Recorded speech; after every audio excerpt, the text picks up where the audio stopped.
Oh, we could fly. Welcome to this new season of the Have a Cup of Jahani podcast.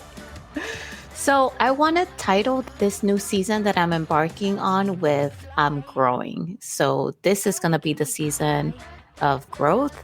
And that's what I'm going to share with you throughout the season. So, I thank you for coming over here and sitting with me. And I hope you enjoy. Hello, everyone. So today we're going to continue on the conversation about kids. And I am going to talk about the day that I realized that my son was his own person. He is not a carbon copy of me, but his own person. Are you ready? All right, let's go. So here's the situation. I was a single mom for the longest until I met my husband. And we will be celebrating our 6th anniversary today. So, up until 9 years ago, I was a single mom raising this man child that I have today. And as it happens, and you may agree with this if you are a single parent or you're a parent, that you get lost in the whole raising of a child and you become to a point just solely focused on that person, and everything that you do is for and about that person to the point where you lose yourself.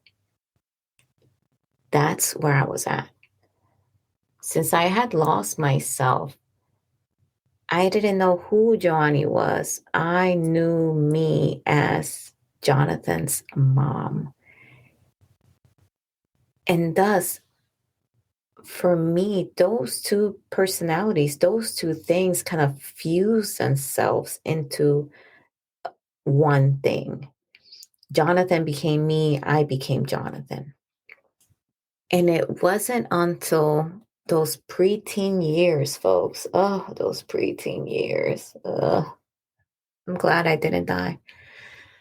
I thought I was, because those were very difficult. That's when the child is trying to figure out who they are. And the child is trying to break free from the mold that the parent has given them, that they have outgrown. They have realized that it's no longer them.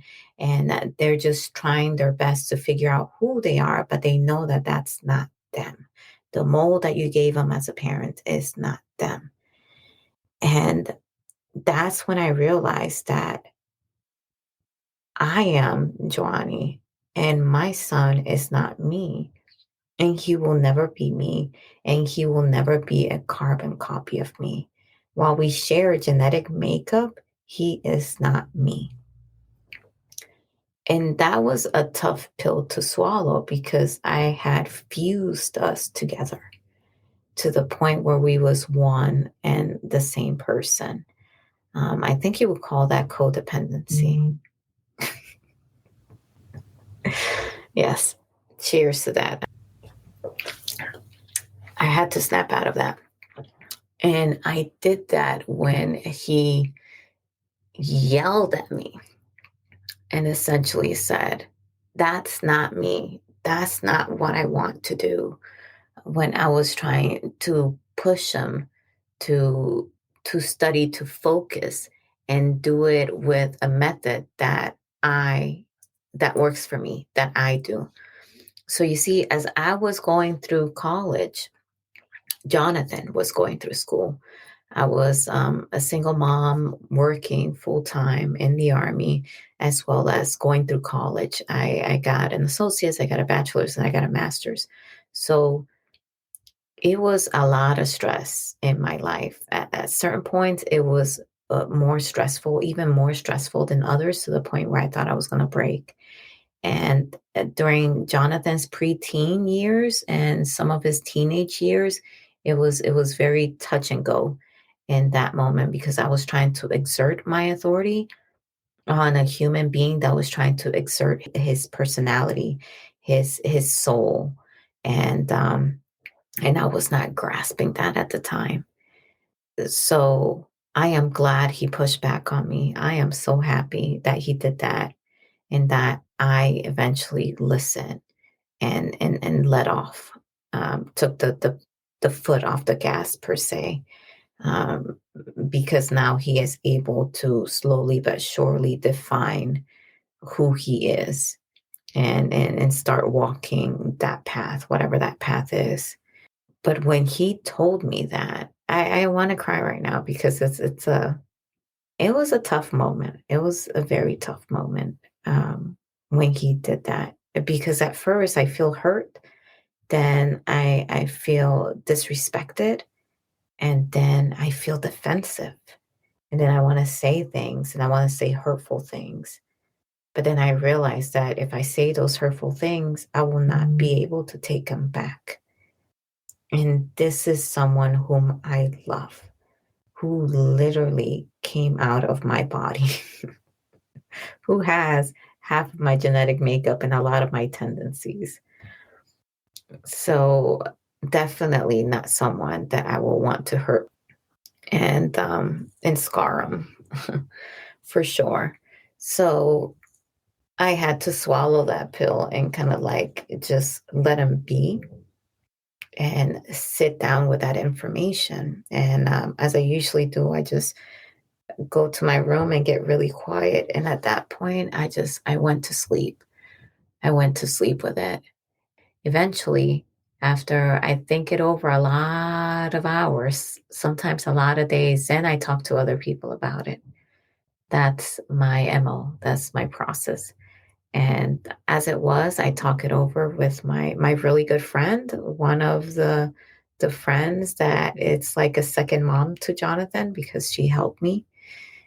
And she encouraged me to step back and let him figure out his process. And of course, me being me, I don't listen. I'm like, yeah, yeah, yeah, come on. She's stricter than me. I'm the good mom. Between her and I'm the easygoing mom. And when she said that, I was like, what is wrong with you? Oh, God. And then I talked to my husband about it. And I went off on him too. I was like, you're supposed to be on my side, not his side.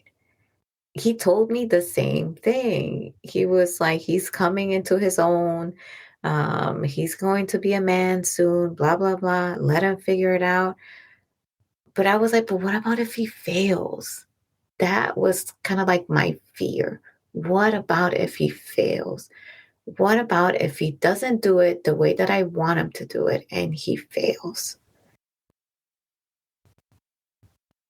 And I realized that that was my fear. And that was my fear because I was embarrassed and I was fearful of being judged, of other people talking about me and my parenting because my son had failed a class or had failed school or had done something out of the norm. But it took me a while. You see how I'm saying it now? It took me a while to figure that shit out. But when I did, I went to his room and sat by the side of his bed and told him, we're going to do it your way, Jonathan. I was like, you understand your responsibilities by now. That's how I laid it out to him. You understand that you need to have certain passing grades in your classes so that way you can graduate. You understand that these are your responsibilities as a student that you need to meet. He was like, yes, ma'am. I was like, okay. So tomorrow we'll get together so that way you can tell me what your plan is to accomplish that. He was like, yes, ma'am. I was like, and I'm going to allow you to do that plan, to execute that plan. We're going to do it your way. But if you fail, I told him, we're going to do it my way. And we left it at that. As I say, I'm not perfect. I'm not a perfect person, not a perfect parent. I made so many mistakes. So, and I am stubborn, and it takes a while sometimes for me to get it. And this was one of the instances that it took me a while. Even me saying that, like telling him, if you don't get it, if it doesn't happen your way, we're going to do it my way. Even that, I cringed thinking about it, of how wrong it was. But that was my ego. I allowed my ego to get the best of me. And and I allowed it to rule over my heart and my common sense. So even that was wrong, but it was as right as I could make it at that time. And as it happened, when we did it his way and I gave him that leeway, was it perfect? No. Did he sometimes misstepped and sometimes fell off of the wagon when it came to his focus, his study, his process that he has set out for himself? Yes, yes. But during that time that I saw him trying, I gained respect for him, and I gained respect for what he was trying to do. And I realized that as young as Jonathan was at the time, he was doing something very grown up and adult like, which merits mine and everyone else's respect in the household. And that's what I did. So even when he failed, even when it didn't turn out as he thought it would, we went back and we modified his way to a way that he thought may work best. And I never turned it into my way because I realized that for me to show him that I love him, I needed to show him that respect that another human being gives another human being. And that respect should go as far as giving them that grace and allow them to fail and then just be there for them. I'm emotional right now just thinking about that. And I keep saying this, it sounds so easy, but it was so hard to do, so hard to let go and know that I may have to see my son fail at something. I may have to see him going through that fail and processing that failure. And that makes my stomach squeeze right now just thinking about it. But it is something that I had to let go of and just allow to happen. And when I did that, and took that step back, I was able to see that even when I wasn't giving him that many props, when I thought like, golly, Jonathan is so bad, and I took that step back, I noticed that Jonathan was ahead of peers, that he was really coming into his own and growing and growing in the right direction. And that's when it really settled for me that I do need to allow my son to make his decisions and step into his own growth, because I had to trust him that all the seeds that I had planted while he was a child, that he had watered them and that they would grow. I had to trust that process. But it was hard. And it was hard because I am stubborn, because I get a sense of security from controlling things. And that was like free falling for me. And it was scary as shit. But I learned. I learned the hard way that that whole saying, if you love them, let them go. Yes, if you love them, let it go, let them fly. And they will come back. They will come back to you every single time. As long as you're there and you make yourself available, they will come back every single time. So if I had to do this all over again, which I will, because I have two little ones after Jonathan, dang, I was going to say it will be so much easier. No, it won't. It will be just as hard. It will be just as hard. Ugh, if not harder. But I will remember how I did it with Jonathan and how it turned out for him. And I will hold my husband's hand and we will grip each other's hand and just muddle through it all over again. But if you're listening to this and you're a parent and you have little ones and they're stepping into their own, bless you. Ugh, all my good thoughts and good vibes are with you. And have my hand over the mic. My support for you is here. If you need to talk about it, let me know. I am here for you. It's not going to be easy, but it's going to be worth it. All right, folks. I hope you got something out of this. I didn't realize it was going to be this emotional. Maybe it's the champagne.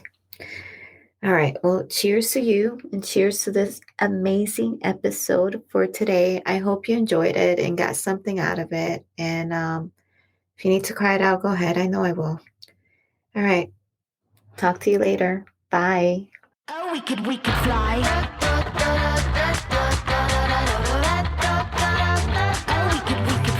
Thank you so much for listening. Don't forget to follow and subscribe to the show. See you on the next episode. Bye. Oh, we could fly.